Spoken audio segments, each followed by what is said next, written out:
இயேசு கிறிஸ்துவின் நாமத்தில் இந்த வீடியோவை பார்த்து கொண்டிருக்கிற ஒவ்வொருவருக்கும் ஸ்தோத்திரங்களை செலுத்துகிறேன்.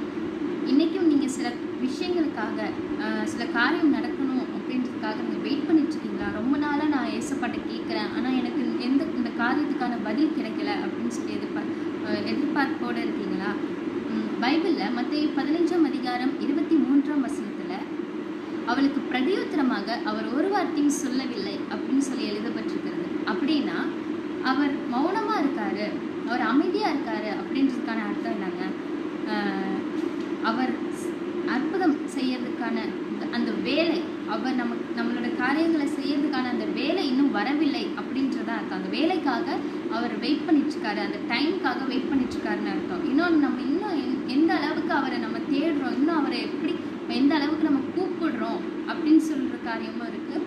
அதனால் அவர் நம்மளோட ஜபங்களுக்கு பதில் தராமல் அவர் ஒருபோதும் இருக்க மாட்டார். அவர் நம்ம கேட்பதற்கும் நினைப்பதற்கும் மேலான காரியங்கள் செய்கிறவர் நம்முடைய தேவன். அதனால் சோர்ந்து போகாதீங்க, விசுவாசத்தோடு இருங்க, அவரை நோக்கி பாருங்கள். நிச்சயமாக நீங்கள் நினைக்கிற காரியங்கள் எல்லாவற்றையும் அவர் உங்களுக்கு செய்வாராக.